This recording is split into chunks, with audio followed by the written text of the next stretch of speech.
If you want a big life, there's something you have to do first. Stop normalizing negativity and calling it reality. This is a critical mindset shift because if it's not done, you're never gonna realize anything outside of what you've already seen to be true. And you know what I mean. We do this all the time. Maybe someone you work with has said to you, oh, I'm gonna quit this 9 to 5 and go out on my own. You may have thought, that'll never happen. Or maybe a friend has told you they want to travel to a foreign country and they plan on going by themselves. You might think or say out loud, you can't do that, that's dangerous. You have the best of intentions, but what you're actually doing is tearing someone down and calling it having their best interest. You know someone has claimed to have your best interest before, or you felt torn down. The worst part is that when we do this to other people, it's actually hurting no one more than it hurts ourselves. Because projecting this negativity is just doubling down on the reality that hasn't reflected a big life that you would have hoped has happened for you yet. You don't see anything great happening for yourself, so you get busy by trying to make sense of the ridiculous audacity everybody has for a better life. And you could be using that energy for something far more useful. We can't do this. We can't do this to ourselves. We can't do this to our friends. We can't do this to people we barely know. I have a few tips to help you avoid this mindset and start attracting a bigger life. Something you can do right now, a tool you can use, a new habit you can create, and a new approach to goal setting. First, let's start with something you can do right now. I want you to decide on something that you want to be true for yourself in 20 years. Some might just call this a long-term goal, but I think of it as I want to be able to say about myself at some point X, and then you really start to be able to visualize something rather than just come up with an arbitrary thing. What do you visualize for yourself to be true in 20 years? The reason this is so important is that we get so caught up in short-term goals, and then when we don't see them happen, get very discouraged, that ultimately long-term visions never happen because we don't think it's possible if something small cannot be. But in all actuality, everything is a patience game for how we get to the long-term vision. So you have to stay true to that big thing and be flexible in all of the different ways that can happen in that amount of time. So for the person who wants to leave the job to start a business and go out on their own, their vision could be that they have a multi-million-dollar empire in 20 years.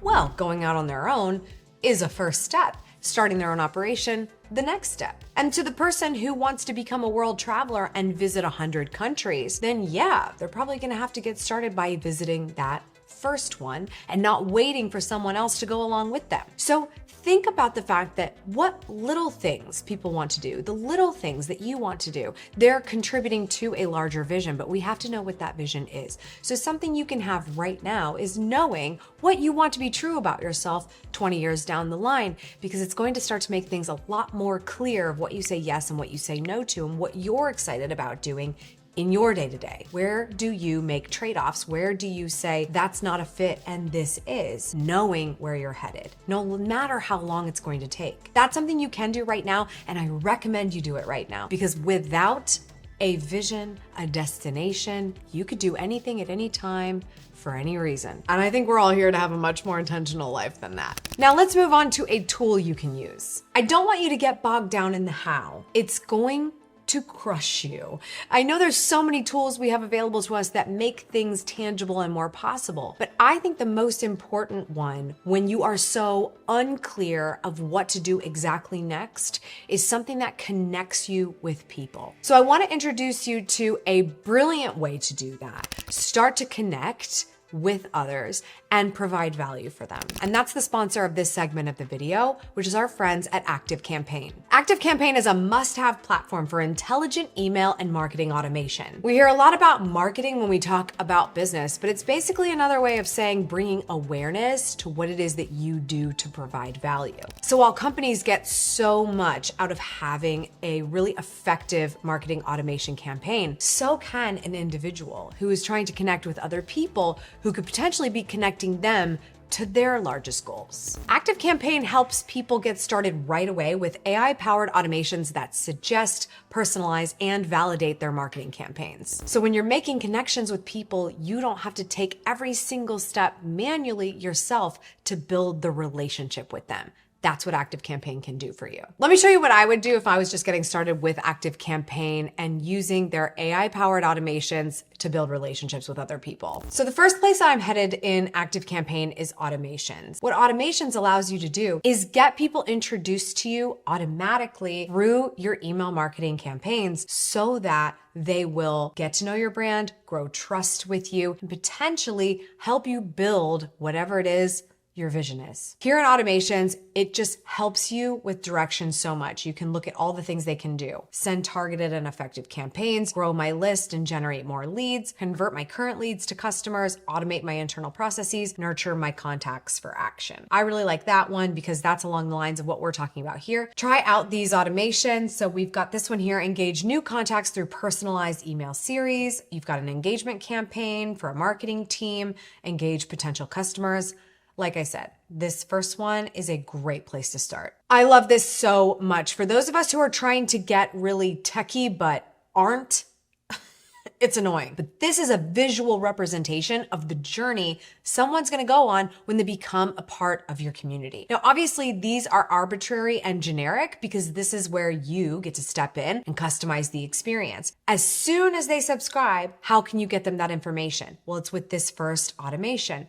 This automation is going to go out as soon as you have them subscribe to your list.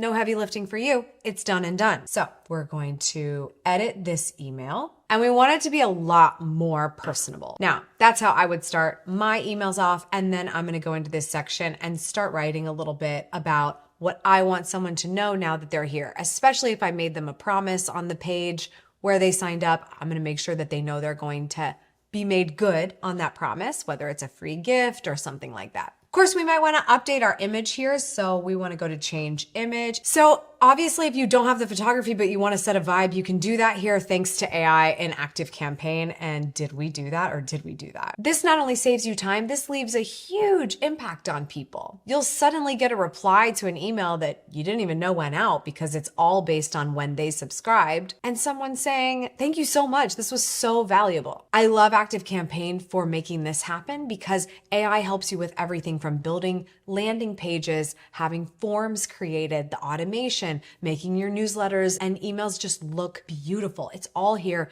Click of a button, you can get started very quickly. Try ActiveCampaign today for a 14-day free trial. The link is in the description down below. Now on to a new habit to create. You need to anticipate that you're going to have conversations with people that are going to trigger you. It happens, right? Things are going just fine. And all of a sudden somebody puts their big sunshiny rainbow dream on you when you're just not in the mood for it.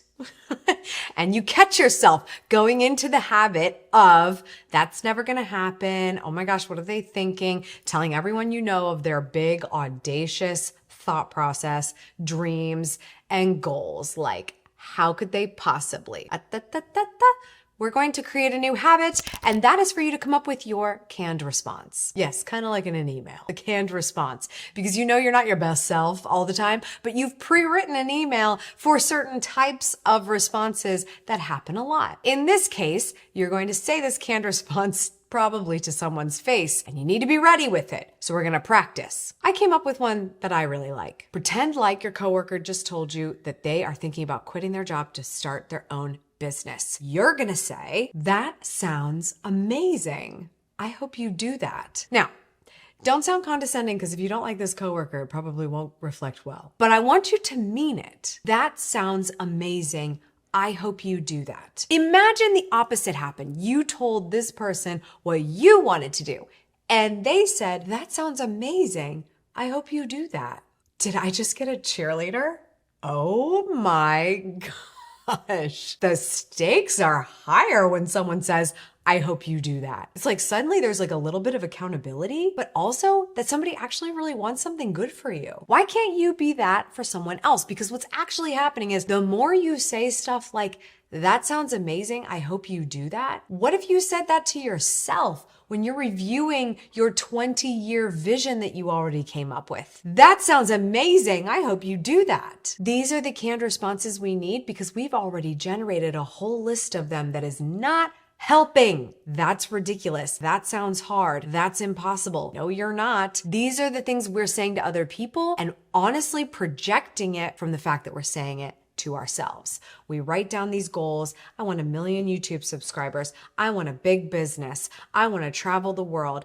I want a huge house. And you're like, yeah, but it's never going to happen, because that's the canned response. The habit you have to create is that you'll be so nice to someone else about their thing that it will hopefully bleed into what everyone thinks and certainly what you think about your things. So get into the habit of it. If you don't like that phrase, pick another one. This makes me think of Stephen Covey's 5th habit of highly effective people, which is seek first to understand, then to be understood. Because there's a phrase that he says to think and to use that has resonated with me for so long. When you're having a conversation with someone and you're just not seeing eye to eye with them, and you just need to allow the person to feel understood, because otherwise you're not going to get anywhere in the conversation, much less try to win it or be understood yourself. The phrase that he suggests is, if I were you, I would feel the exact same way.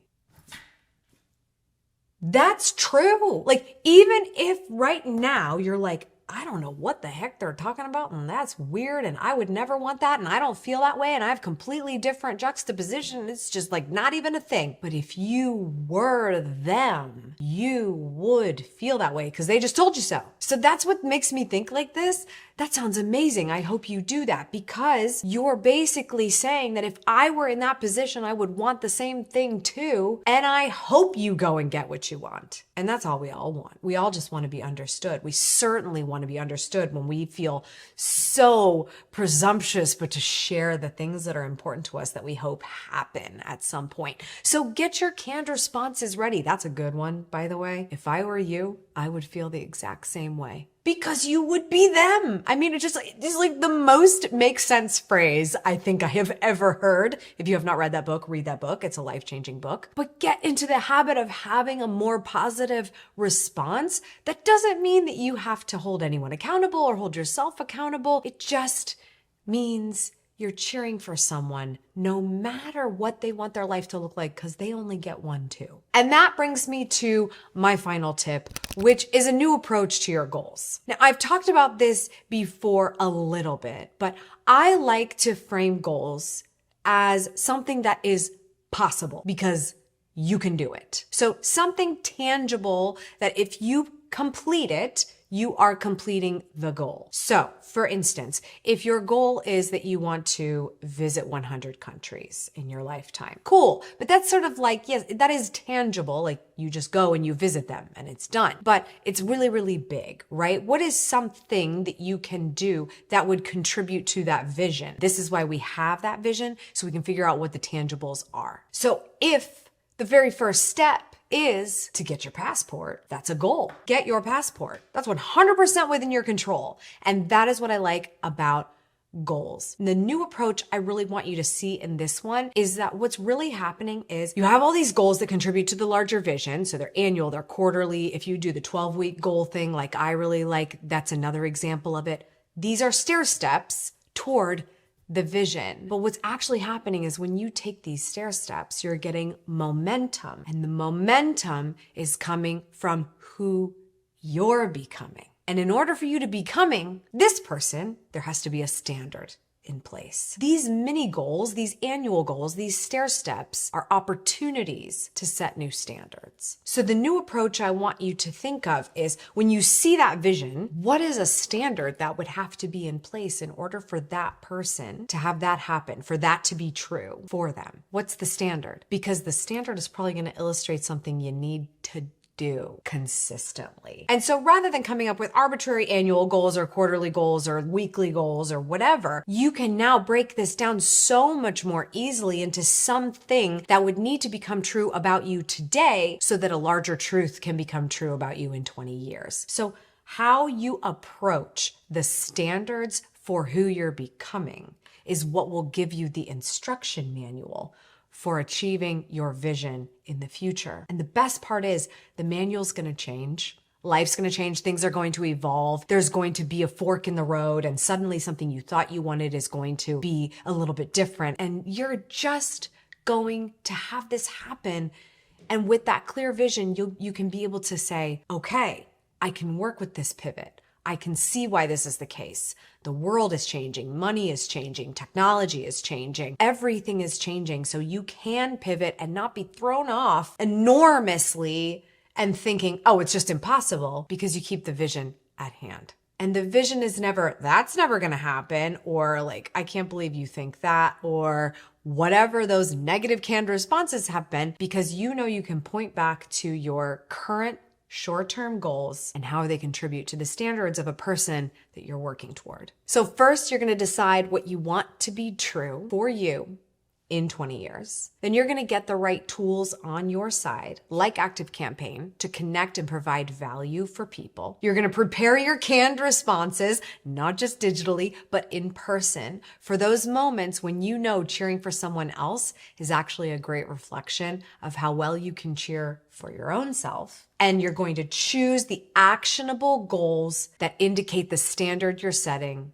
for the person you're becoming. The amount this will change you will shake the earth. This mindset shift will do it all. And it will absolutely lead to a big life, because not only will you have that vision, you'll be so open to the process. The most insane things that you never could have imagined about yourself will come true. And if you like the idea of setting unrealistic goals because you now have the audacity to think big, I have a great video for you to check out right here.